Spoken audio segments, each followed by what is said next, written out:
Well, here I am. I still don't know what I want to be when I grow up. Is that a bad thing? Video game consultant Philip Lieberman. Philip, you're my idol, baby. Hit the button. Let's get started.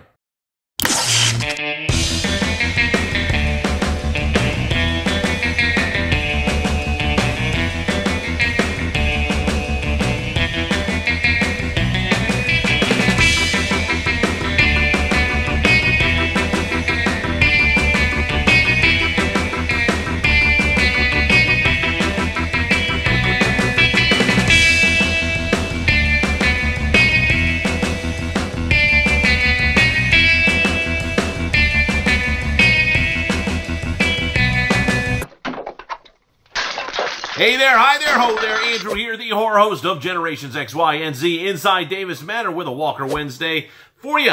This is 1984 we're going back to, and it is a science fiction zombie horror comedy. Is that a thing? Science fiction zombie horror comedy. I don't know. Either way, the title is called Night of the Comet. Comet. I did an earlier take where I said comment, and it didn't make any sense. Comet. Yes, so the story is basically about a comet that goes across the Earth and wipes out most of the life on Earth. It's up to 2 Valley Girls to fight against some cannibalistic zombies and a sinister group of scientists also. And apparently, per Joss Whedon, is the source of inspiration for Buffy the Vampire Slayer. I mean, who knew? But before we begin, a big old shout out to the patrons. If you want to help out the channel, this is the best way of helping the channel grow. So check out the link above, the link in the description, or the link at the end of the video to find out the many tiers that you can select, the rewards that you can earn, and the goals that we are achieving. Seriously, check out the link. So the story pretty much revolves around the character of 18-year-old theater clerk Reggie Belmont, played by 25-year-old Catherine Mary Stewart, and her 16-year-old sister, Samantha Sam Belmont, played by 25-year-old Kelly Maroney. I just love how teenagers are played by actors that are like 10 years older than what they should be. And can somebody tell me why there isn't a character named Simon Belmont in this movie? I mean, it is the 80s after all. I mean, it makes sense. And by the way, Kelly Maroney here, she played in a movie called Chopping Mall. So let me pause for self-promotion. You go ahead and check out the link above. That is my review of the cult classic Chopping Mall. Make sure you check it out, and make sure you tell the waitress more butter. Now let's get into the movie. It is established in the first 20 minutes that there is a tail of a comet that Earth is passing through 11 days before Christmas. Wait a minute, does this make this a Christmas movie? I don't know. Anyways, people are having comet parties, but Reggie has to stay locked up in the theater with a boyfriend during the partying. Which is a good thing because the comet goes by and has a strange effect on people, and then we cue to the next day. I understood that reference. Yeah, thanks, Cap. A little bit of trivia here. The red dust that you find out later is calcium dust by the people that are left behind is actually made of brick dust, which is easy for cleanup. We then find out through exposition as the movie progresses that the comet turned people into dust unless they had cover from lead or steel, then they were unharmed. Unless the person had only minor protection, then they slowly turned into zombies instead. Oh no, no technical babble on this one, straight and to the point. Sort of. I mean, that information continues to drip along about an hour and 10 minutes into the movie, leaving about 25 minutes left. So yeah, you could feel a little bit lost in this film. The second and third act pretty much has our heroines meet with a pseudo-love interest, Hector, played by Robert Beltran, most famous for his role in Star Trek Voyager as Commander Chakotay. Beam me up, Scotty.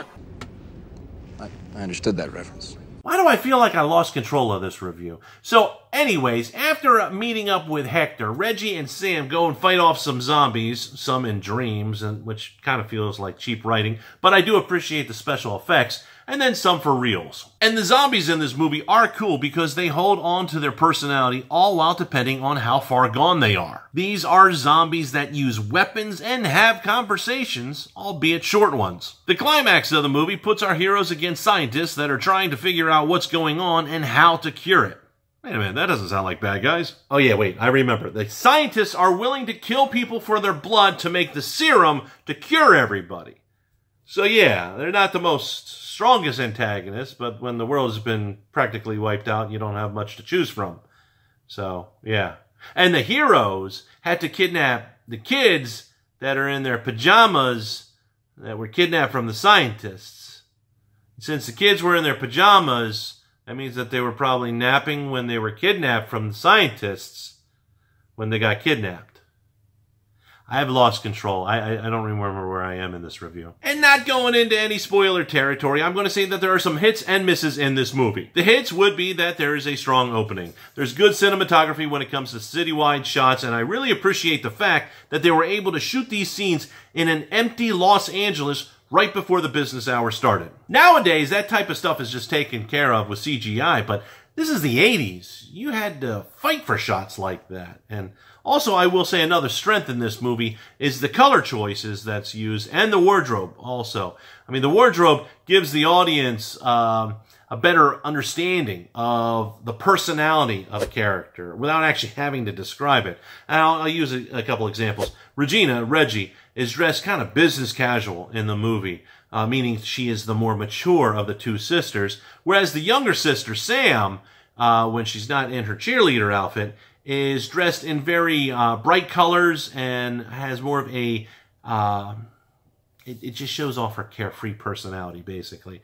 It's a little bit more loud outfits. And even the scientists, they all wore bland, pale, identical uniforms, so that makes them feel more like a cold collective.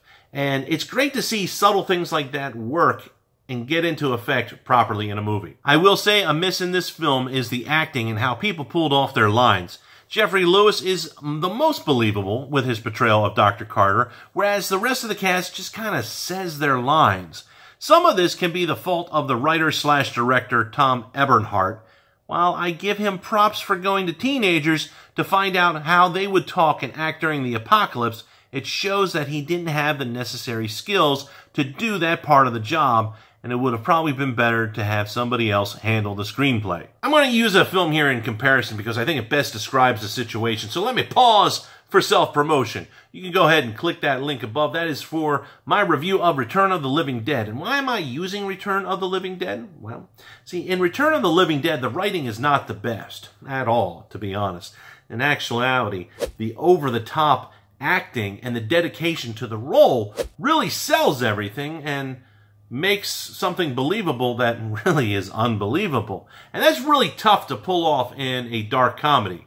Here in Night of the Comet, the actors play the character straight, so therefore you're not suspending your disbelief, really, and it makes you a lot more analytical and critical when you're watching. And for me, that makes me feel that the actors are just not up to par for the film. And side note, Heather Langenkamp, some people might know that name just by hearing it, auditioned for the role of Samantha Belmont for this movie, but did not get it at all, which is probably a good thing because she ended up in another movie that premiered the same weekend, the same year that this movie came out, and that movie was called A Nightmare on Elm Street, where she played the lead role of Nancy. And even though Tom Eberhardt's script, well, it had a weak plot and the character development is pretty stagnant, you still can be impressed with the visuals. Some of the movie posters that are on the wall of the theater are fun little Easter eggs to see, like the exit. There is a movie poster that the title says Red Dust on it.